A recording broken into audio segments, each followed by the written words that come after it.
Donc je suis avec JP de l'association française de Speedsoft et donc il va nous présenter un petit peu l'activité Speedsoft dans le but de l'intégrer aux activités des Flams. Donc je laisse la parole à JP. Donc bonjour, JP, président de l'association française de Speedsoft.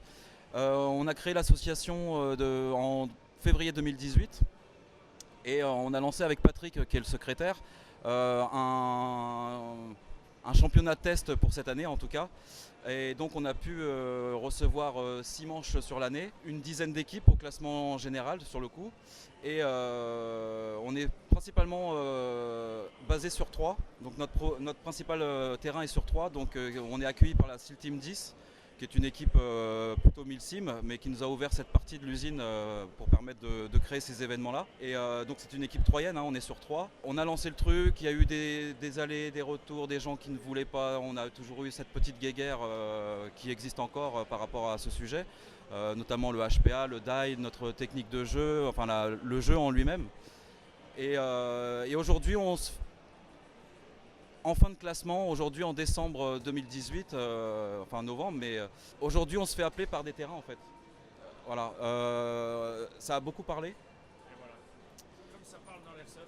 Ça a beaucoup parlé et du coup on commence à nous... Alors c'est beaucoup des terrains de paint qui nous disent voilà, on est un peu dans la vague creuse du paintball et ça nous intéresse que vous veniez jouer parce que c'est le même style de jeu au final, hein, faut pas se cacher. Et maintenant depuis peu on a... Alors, j'en parle ou j'en parle pas, mais on a certains terrains d'airsoft qui font appel à nous en fait.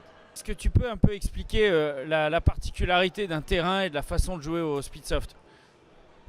Donc pour les règles, nous on pratique le 5v5. Donc c'est les règles SpeedQB américains dont on a les accords avec eux pour utiliser le style de jeu, le nom du jeu. On n'a juste pas le droit commercial, mais on utilise les logos. Ça on a le droit. Bon, on ne peut pas vendre leurs produits, bon, on n'est pas commerciaux non plus. Hein. Donc c'est du 5v5. Départ type paintball, typiquement paintball, réplique au mur, au top départ, capture de drapeau central et à ramener au spawn adverse. Donc on est en out direct. Les parties, enfin un match fait 4 manches de 4 minutes. On inverse à chaque fois. Nous on tient un rythme avec Patrick assez soutenu, donc on les fait pas se reposer quoi. S'il y a d'autres gars qui rechargent et on enchaîne les manches. Ah ouais, ça enchaîne direct. Des puissances et des types de répliques, qu'est-ce que vous utilisez? Alors on reste sur exactement les mêmes normes qu'aux États-Unis, donc 350 fps, pas de distance d'engagement, pas de grenade, pas de panté out, au pire un out au couteau. Mais rarement sont ceux qui ont un couteau en speed, accessoire. Une seule réplique ou réplique de poing, réplique longue? Tu peux, mais ça va tellement vite qu'il n'y a pas de nécessité. Ouais. En chargeur, tu es sur des recaps? Alors, au niveau PA, c'est 50 coups maxi. D'accord. Et en réplique longue, c'est chargeur de 150 coups. Un chargeur, 150 coups? Autant que tu veux, mais 150 coups max. Maxi, 150 coups. Tu peux en avoir une tripotée, il n'y a pas de souci. Cadence de tir, puissance, donc tu l'as dit. 350. Cadence de tir, Pas de cadence de tir. ce que tu veux. Ouais. Alors, c'est quand même du SMI. Que en SMI? Ouais. Quand on parlait cadence, c'est par rapport à certaines répliques HPA avec une. T'arrives à enchaîner. Voilà. Il n'y a pas de souci avec le HPA? Aucun. Limite, de plus en plus de joueurs en viennent au HPA pour une question de fiabilité. Tu passes l'hiver, l'usine est quand même pas chauffée. Ça fonctionne même s'il fait moins 5. Voilà, le gaz, c'est foutu à moins 5. Hein. Même du 3.0, il tiendra pas.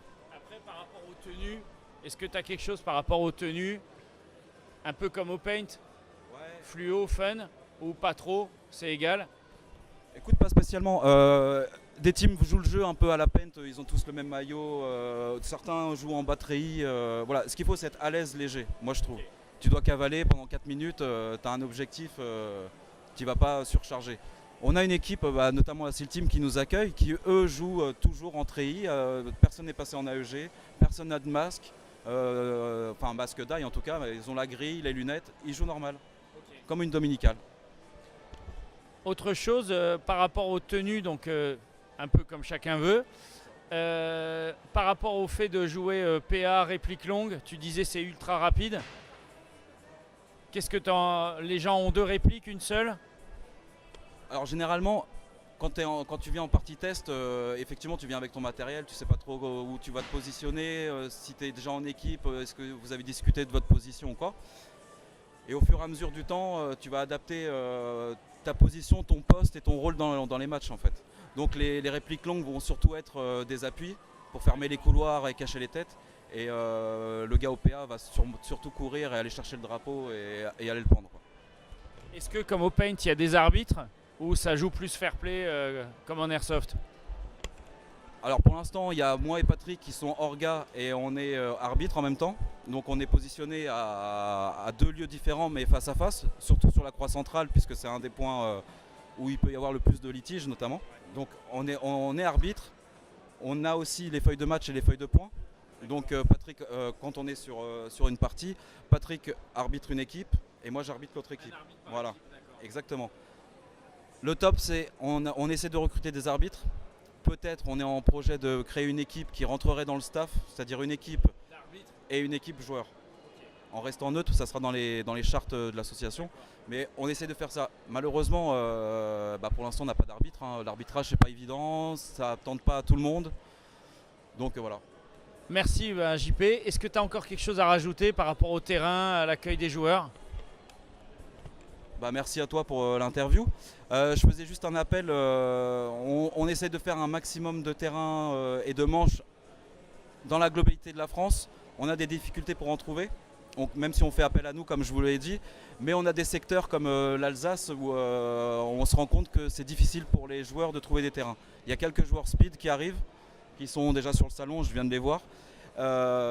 Et voilà, n'hésitez pas à faire appel à nous. Si vous avez besoin d'un appui associatif par rapport à une collectivité, même vous, si vous avez besoin de quelque chose, on peut toujours s'arranger et voir ce qu'on peut faire. Je te remercie. Merci JP.